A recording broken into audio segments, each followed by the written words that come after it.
If you're not a viral TikToker or YouTuber or content creator and you're trying to get more sales on Etsy, your easiest, cheapest, and fastest way to get more customers outside of organic traffic is Etsy ads. And why is that the case? That is the case because who is Etsy showing your ads to? Etsy's showing your ads to people that are already going to the platform with their wallet open with the intention of making a purchasing decision, which makes them what? It makes them the hottest traffic on the internet, more so than anyone mindlessly scrolling on social media or YouTube. And the nature of why people are attracted to Etsy in the first place is because Etsy theoretically is supposed to be solving a problem for you. And that problem is called traffic. And that's why you pay a 6.5% selling fee. So your next hour spent and your next dollar spent is by doing what? Investing in the platform that is serving you traffic. I am an extremely data-driven person, and I have yet to be proven wrong with data on this topic. And if you are somebody that has data and proof that you have run ads somewhere else for a cheaper cost per acquisition than Etsy ads, please share with me those numbers. Those challenges are what make us better entrepreneurs and business owners. Outside of organic Etsy traffic or a small fraction of traffic that I've seen shops get from connecting their Pinterest shop, Etsy ads are the cheapest cost per acquisition compared to any other media buying efforts that I've personally seen. Not to mention, if you are an Etsy seller investing in the Etsy platform, which is what Etsy would want, you are also going to reap all of the benefits that come with investing in your products on the platform. By the very nature, getting more clicks equals more sales, means more reviews, and that snowball effect and the organic growth of your shop happens not only faster, but more so. But if you don't believe me, let's just show you the data. Last year in 2023, one of my Etsy shops total sales was $300,000. This is Profittree, a real-time Etsy automation profit tracking tool that also is launching an advertising feature that we're going to talk about later. So $300,000 with an $107,000 operating profit after all product costs and operating expenses. So that's all your selling fees, your shipping costs, your listing fees, and your ad costs. That $43,000 is the total amount of spend in advertising costs. So this yielded a 35% profit margin percentage after all costs. And a big chunk of this is that ad cost percentage. Now let's play out the scenario if we did not spend this $43,000 in ads. At the end of the day, the only thing that matters is that you're making more money. Otherwise, ads would not matter. So now let's analyze 2023 in my ads account. So we input the date here. All right, cool. So we can see here that in 2023, the total spend was $40,000 and the revenue was $137. Now, $40,000 does not match what was spent inside of our Profittree account. Profittree says that $43,000 was spent. Well, why is that? That is because this spend does not include what we spent on offsite ads. So potential loss in revenue was already, we can take out $137,000, but additionally, we can't look at that without including the additional revenue that was made from our offsite ads. So in 2023, we would have also lost out on an additional $18,000. So now let's run some simple numbers to fully play out these scenarios. So in recap, with our Etsy ads on last year, we made $107,000 profit with a 14% marketing cost percentage and a 35% profit margin percentage. Now, if we take the amount of money, potential revenue that we made from our ads, so the 137 and the 18,000, our total revenue without ads would have only been 145,000. So then if we take our profit margin percentage of the $145,000 of revenue, so before, remember, our profit margin percentage was 35%, but if we didn't run ads, we would have made about a 50% profit margin. So if we take 50% of 145, if 50% is our new profit margin, our total profit would have been $72,000. So the profit difference here was about $34,000 in losses. But remember, this $34,000 is a minimum loss because there is other losses that you can't even account for because this account was also running ads at its max budget allowance of $1,000 a day in 2022 as well. So there's things like attribution with ads, where basically someone could have clicked on the ad in December of 2022, but maybe not purchased until February. I could have got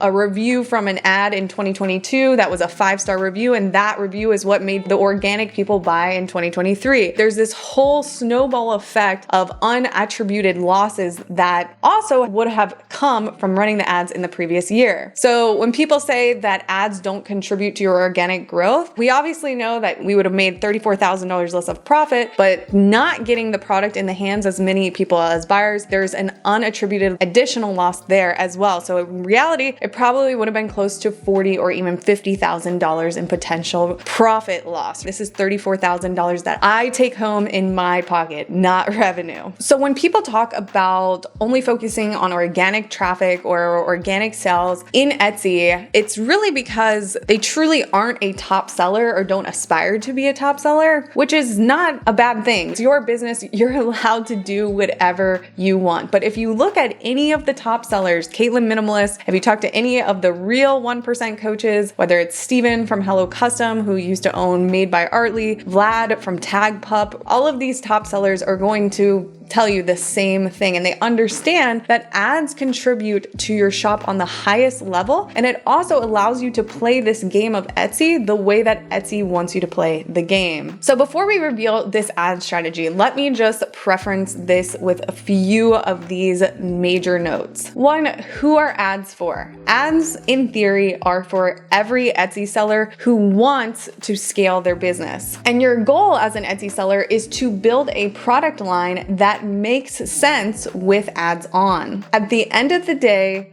it's your business and you can do whatever you want. But as an Etsy coach, it's my job to show you what the potential opportunity is. As a gym coach, if I told you you only needed to go to the gym to do 10 reps to achieve X, Y, and Z, when in reality, I knew in my mind that you really needed to do 50 reps to achieve the perfect body, I'm not gonna coach you to just achieve a mediocre result. I'm gonna coach you to achieve the best case scenario for you. So it would be underserving you to not share with you the potential. And again, it's up to you to decide what your goals are. But you should know and you should be educated on the highest level what it looks like to achieve the very best for your business. Number 2 is, again, not all of your listings make sense with ads on. You know, the rule of thumb is, especially if money is uncomfortable and you don't have a lot of cash flow to invest in Etsy ads, is to only put ad money behind listings that organically take off first. But even if a listing is performing organically, that does not mean that it's going to make sense with ads on, because remember, the only thing that matters at the end of the day with your ad money is, are you making the profit that you want? Even in my experience, I have listings that sell very well organically, but financially they don't make sense with ads on. And so that's why it's important to focus on product opportunities where you have a mix in your pool, in your filtration system of listings, is to add things into the filter that do make sense with ads on. So you're setting your business up to be the most competitive on the platform. So maybe out of every 100 listings, only 5 to 10% actually really crush it for you in terms of profit with your ads on. That additional sales and revenue and clicks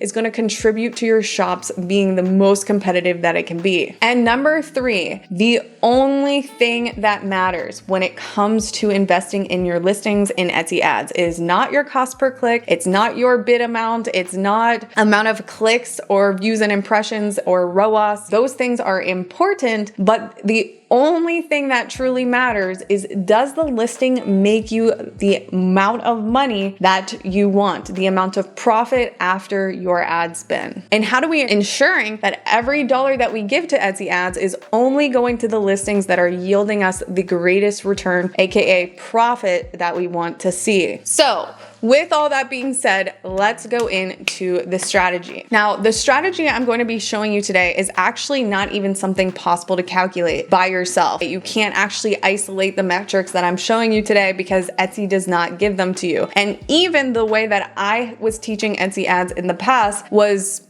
getting you as close to the goal as possible, but because of the limitations of Etsy and Etsy just not giving you the right numbers that you need, actually nobody could run ads properly. And you're gonna understand why in a second. So we're gonna pull up this profit tree dashboard again. So again, in this case study example, the ad cost percentage rate here was holding at 14% for the year, which for this account is proven to work really well. Essentially, we just ran the numbers. We made an additional $34,000 because we were running ads. So what would we want to do? So what this 14% resembles is the total amount of spend against the total amount of top line sales. So 14.3% of this amount of revenue went to our ad cost. So what would we want to do? We would want to ensure, as we're investing in our listings, and hopefully this makes your ads very black and white, that basically we don't want our ad cost percentage to increase. We want it to decrease, to ensure that we decrease this ad cost percentage to increase the profit margin percentage. What would we do? Essentially, it becomes very black and white when you're analyzing your Etsy ads this way. There's only one metric that actually matters, and that metric is called tacos. And tacos is not something that we made up. It's actually a term that comes from the media buying world. The difference is Etsy doesn't give it to you. You actually, like I said, you can't even calculate it because it would be super painful to do it. So in Profit Tree, next month, we're actually launching a new advertisement tab that is going to make it very black and white. So ad cost percentage on the store level is your tacos on the store level. It's basically, tacos means total advertising cost of sale. It's the percentage of spend against the total sales. The problem is that you can't calculate total sales with the numbers that Etsy gives you. They don't, but we do, basically. Okay, so coming next month in Profit Tree, we're launching this new advertisement tab. And remember that ad cost percentage was about 14%. So if we wanted to ensure that our dollar spent is only going to listings that are making us the most revenue, we would only want to leave listings on where their tacos was less than 14%. Because again, tacos in this case is the spend against the total sales. And the way that the total sales are being calculated here is the total sales from the listing from the following: all organic sales revenue where they clicked on the ad and purchased directly on the ad or the listing. But additionally, and this is the kicker, it's also including revenue where they clicked on the ad, but they purchased something else in your shop. So let's just show you what that means. Inside of your Etsy ads account, when you're running ads, you have a revenue bucket. And that revenue bucket is exactly what I'm saying. It's all of the revenue where they clicked on the ad and purchased directly on the ad, or they clicked on the ad and they purchased off a different listing. And you can see all those purchases in the orders that came from this ad. So the purchase of this product and this product, even though it's a different product, originated because they clicked on this ad. So that revenue is also attributed to that click because the discovery of your shop and the discovery to make a purchase came from a click from the ad. So now when we analyze tacos in this way, we are getting a holistic, clean picture of all of the quality of the clicks that your listing gets. Even again, if they purchased off of a different listing. And this is the same exact way that 8-figure Amazon sellers analyze their listings as well. At this point, we have run multiple thought experiments, interviewed Amazon sellers spanning across over 250 serious sellers. And what this dashboard represents is a collective of what people truly think matters. And so now this taco percentage is a direct correlation to your ad cost percentage on your Profit Tree dashboard. So now it's very black and white. If your tacos are not achieving the return, or if your spend is not achieving ad cost percentage on the listing level, then that means you need to turn it off and allow that money spent go to only listings that are yielding you the best return. Okay, so in watching this video, I just wanted to add in a couple more points here when it comes to optimizing your ads. So if your tacos is not hitting your target tacos, so in this example, if 14% is my target tacos and I want anything less than 14% to be on, I would want to analyze this for a good enough time period. So for instance, the last 7 days is not a big enough time period to make a decision. Normally you need to leave things on month over month, at least a month. So if your tacos percentage is going up or down, if it's going up, that means it's becoming harder to acquire customers and the listing is on a downward trend. And listings have lifespans, they have ebbs and flows. So what you would want to do is go into your listing data. So you have a listing report here and analyze the historical sales of that listing and what it did for the same time period last year. If it's a new listing, you would just want to monitor it, that if the tacos are going up and it's not coming back down, then you want to turn that off. And that's a normal occurrence. Your listings, when you first launch them, might be really good, and then after a year it starts dying. Now, if you're launching a listing for the first time and it's a brand new listing, the only thing that matters is really spend. Did you spend your threshold of uncomfortability to make a decision? So spend, I usually like to invest at least the sale price in my product, so around $40 to $60 to make a decision, because I know at $40 to $60 there is enough data, there's enough clicks that have happened that I have locked in a good tacos amount and I can decide if it's worth it to keep it on or not. For you, if you're selling lower ticket or super low ticket, or if you're a brand new shop with no reviews, you might want to spend, the sale price or even more than the sale price. So if you're someone selling, $15 to $25 shirts or something like that, you might want to spend, especially if you're a brand new shop, at least $20 because you don't have any reviews. But that threshold for you only gets discovered by launching listings and testing out things to see how fast your budget spends. So a lot of times people are like, oh, is it time? Do I look at views? Do I look at impressions? The only thing I really care about is what listings are spending the most of my money, and sorting this by which ones are spending the most and analyzing what's spending the most and optimizing for which ones are doing, the best tacos, and building more products that are inspired by the listings that have the lowest tacos. Obviously, these are all fake numbers, but hopefully you get the point. So again, the only thing I care about is spend. Is it spending my threshold? Is my tacos going up and down? And if I want my 14% to be less than 10%, then that means I'm only going to keep listings on that are hitting my target tacos. And you're always competing against your last best metric. So if your top listings are consistently hitting, 10% is now the new standard, right? To get it lower and lower and lower. Or if you're a new shop, maybe, you're okay with breaking even just to get the sale because it's not costing you money, so you can gain momentum. So there's a lot of different things that you're going to do depending on where you're at in your business. But again, the only thing that truly matters is,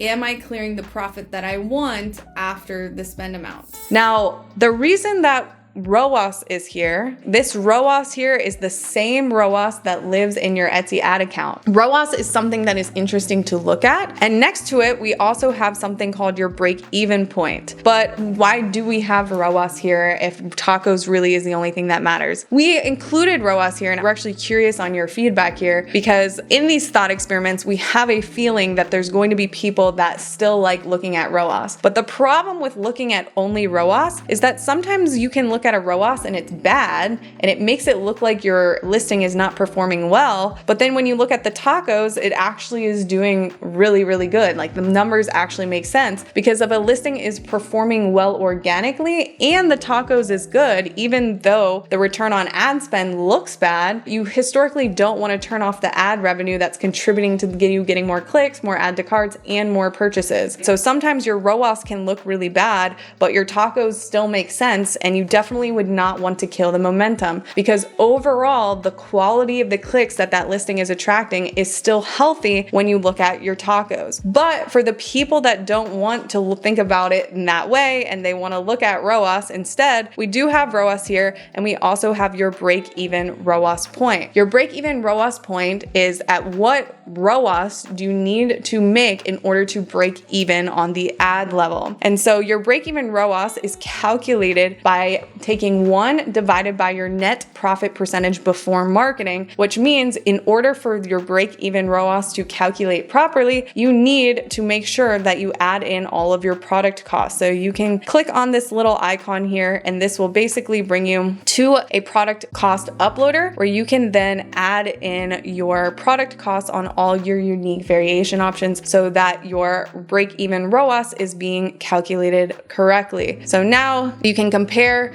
your return on ad spend to your break-even point. But between tacos and ROAS, you should have no questions on the profitability of your ads and whether or not you should turn something on or off. At this point, we have run thought experiments spanning across 8-figure Amazon sellers and over 250 serious Etsy sellers. And we're curious to hear your thoughts on tacos versus ROAS and your justifications in the comment sections, or any additional comments that you have about this. Please comment them down below. This feature in Profitry is going to be coming live next month. And so to get you inside of your account and set up, we're going to offer an exclusive free month in the link in the description. This is something that's not offered to the public. If you go to our website, we usually only have 7-day trials. So make sure you click the link in the description to get 1 month free. So by the time that this launches, you will be able to use it. All right, guys, we will see you in the next video. Make sure you leave your feedback in the comment section. Bye, guys.